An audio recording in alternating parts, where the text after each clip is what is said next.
Hi, Yomaira. How are Hi, you? Noah. Good, and you? We are live. Yes. So, so I want to explain a little what we are going to do. So Yomaira is very focused now in the social media, okay, in Facebook, Instagram, answering all the questions. So she's going to be picking like 2 times per week, maybe 1 or 2 times per week. We will be picking questions that we see and we will be answering online. Just because sometimes it's easier to explain it like speaking, and just because if you have you want some clarifications, you can write that while we are in live, and we can clarify something, right, Joe? Yeah, right on the spot. Exactly. So let me know what questions have you seen that are interesting. So one that is very common is this one. People who are they're sole Let owner of me the see limited if we do company. like that. One moment. If we Yes. do like this, Okay. it appears there. Okay. Okay, great. So this is If a the very sole common owner, question. okay, if the sole owner of a limited company considered a self-employed freelance for the nomad visa. Okay, yes, we are doing several permits when the freelancer is the owner of their own company, and there is no problem. What I like to show is like a triangle. Okay, I show a triangle between you as a person, okay, that you have the company. So yeah, we will show that with the articles of incorporation, that you have 100% of the company or a part of the company is also possible, okay, and also invoices from the company to the client. So we show also that the company has an activity, okay?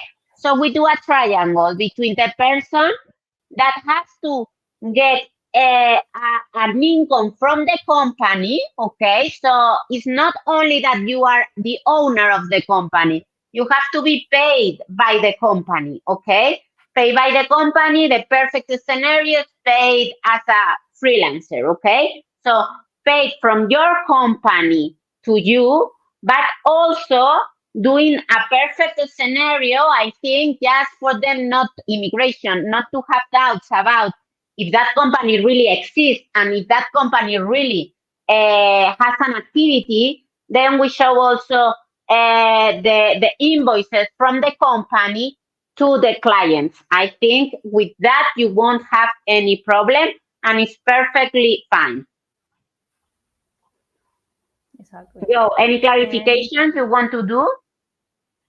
no, it's fine. In this one is easy. So This one. articles of incorporation with apostille, we are having some problems with that because in the Yes. beginning they were not asking so much for apostilles, and they were accepting some things without apostille. But Yeah. now articles of incorporation with the apostille and translation. Okay, of course, Yes. everything translated. Okay, but remember, for the apostille, in that company you can be the whole shareholder, so 100% of the shares yours, or only part of the shareholders is fine. We have been accepted with both cases. Okay, Yeah. and you will have to become a freelancer in Spain, okay, and you will be invoicing your company, but that will be already when it's accepted. You know that it's accepted for 3 years, and that it's accepted in 20 days. But yes, you can do a nomad visa having your company outside. Okay. Exactly. Any other questions, Yomaira? Okay, so here are two questions that are related and are about modifications of permits. The first one is, let me look at it. It's for the work seeking visa. Okay. When can they modify? Because and you know that the law changes and changed, and now it's It's given for 2 years. which is better, even better. Exactly. But they Okay, are, let me publish this here. yes. So the thing is, where we had problems is a year ago when they changed the law, okay? There were people in process. And we tried to have those people in process that we were applying only for 1 year, okay?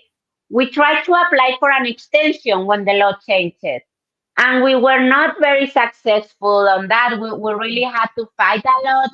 So if we could, we found some other options. But now the people that are applying for the job seeking residency, that is perfectly clear. You will be able to have it for 2 years.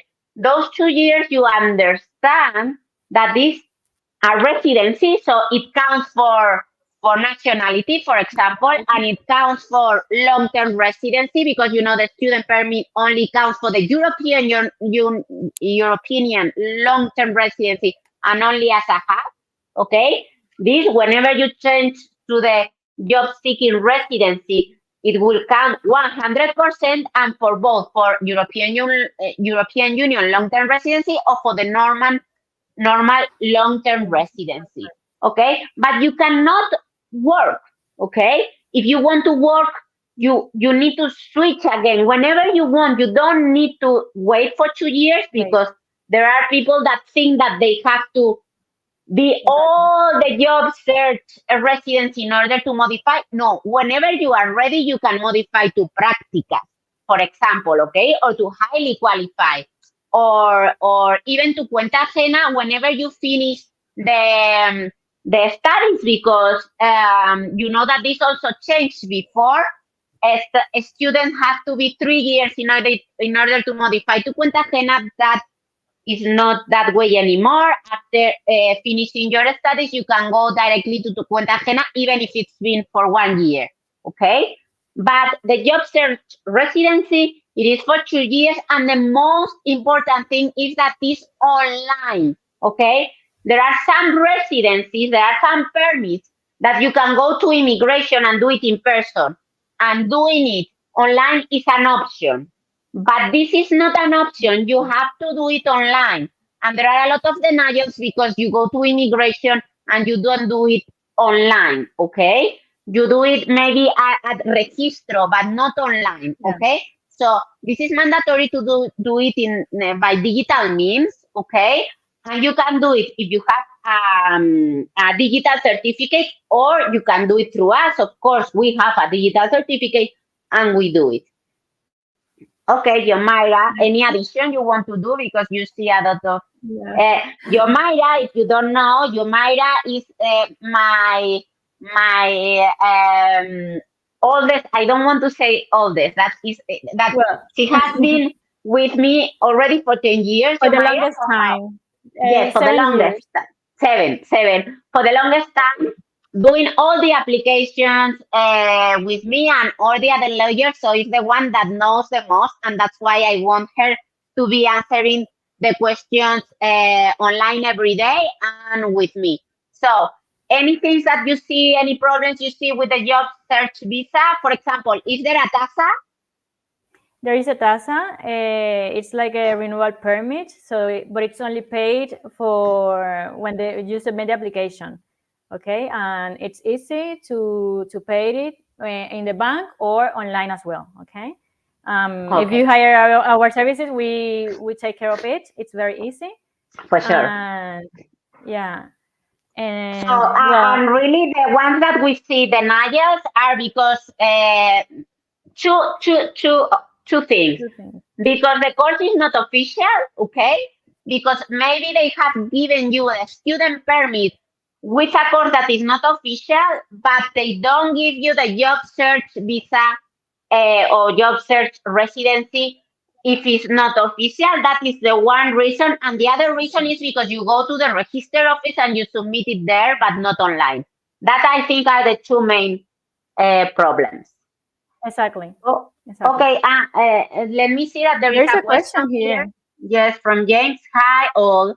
I have a scenario. When I have a tarjeta comunitaria, can I switch to cuenta ajena after 1 year? If so, can I use the existing indefinite contract that I have right now, or does it have to be a new contract? Okay, very good question. So first of all, yes, whenever you modify to familiar comunitario to cuenta ajena, you use the same contract if it's an indefinido, because you are not going to have a new contract. It's the same. So yes, you can use it.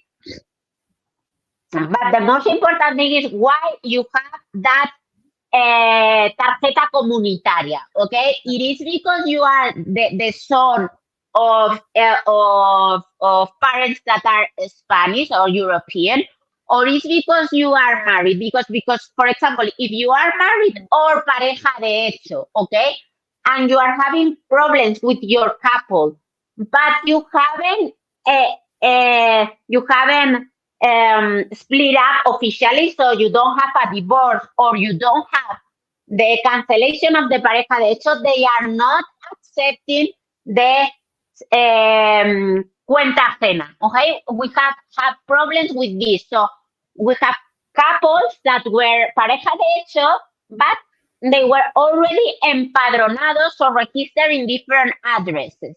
Okay, so we have applied for a modification to cuenta ajena in Valencia, and they didn't accept it because they were saying you must be really divorced, or in this case with the pareja de hecho cancel.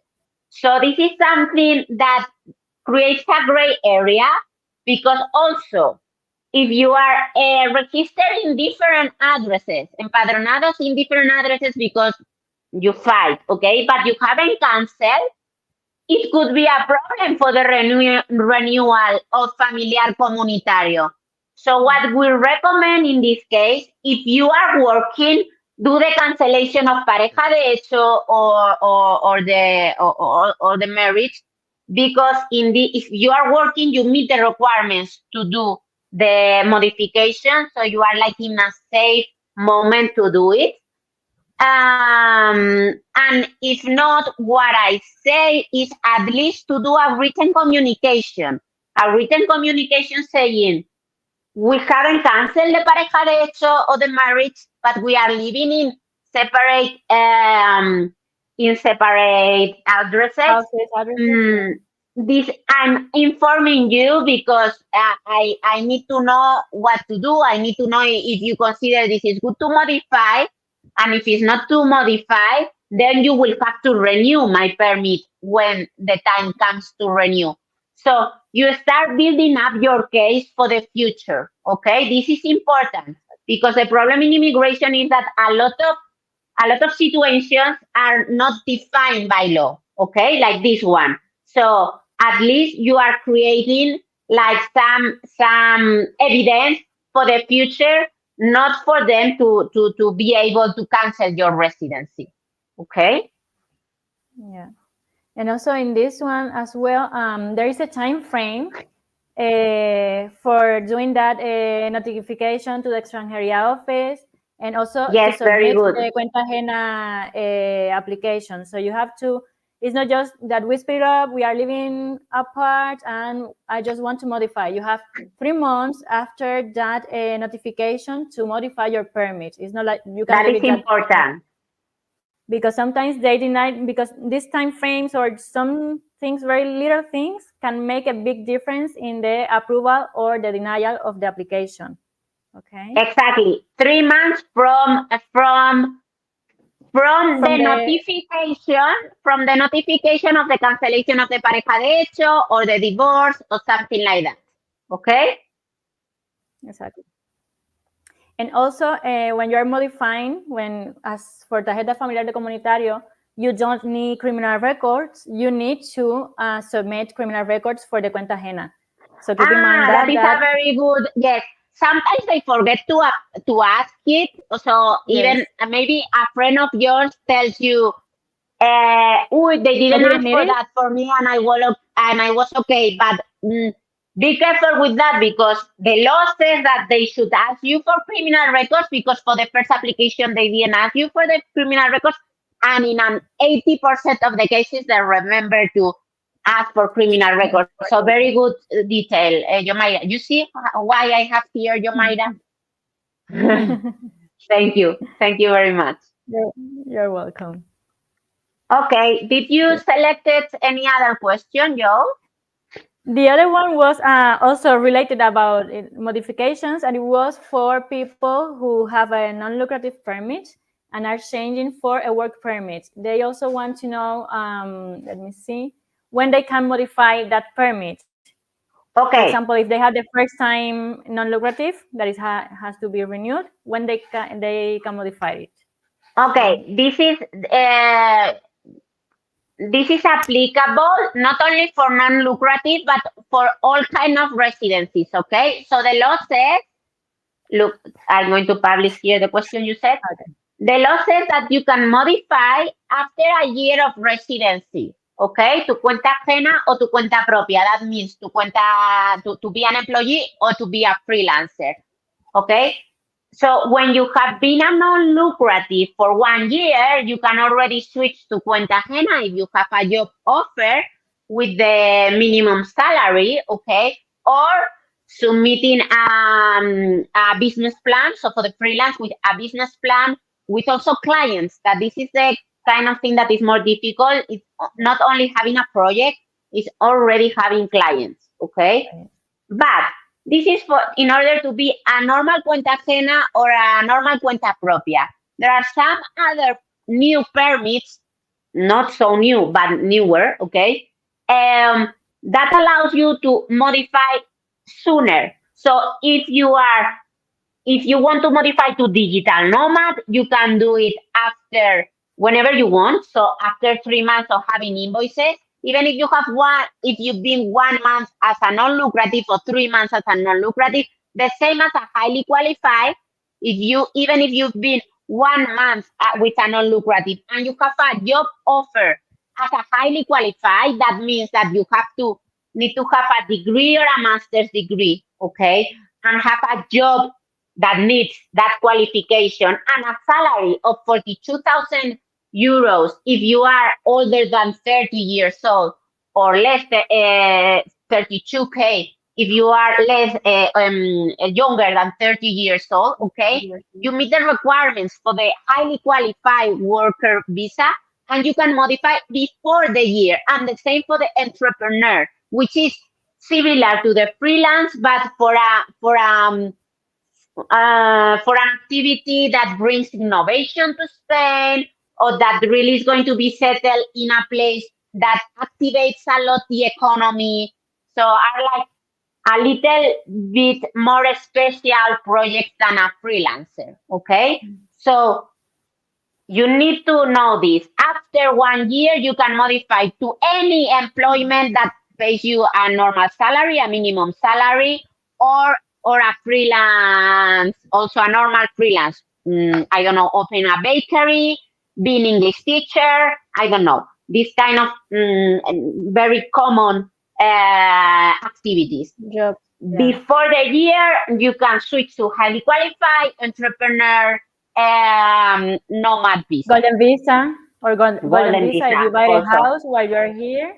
Because Exactly. people usually come here on a non-lucrative and looking for houses, and they buy a house, for example, and get Exactly. the golden visa.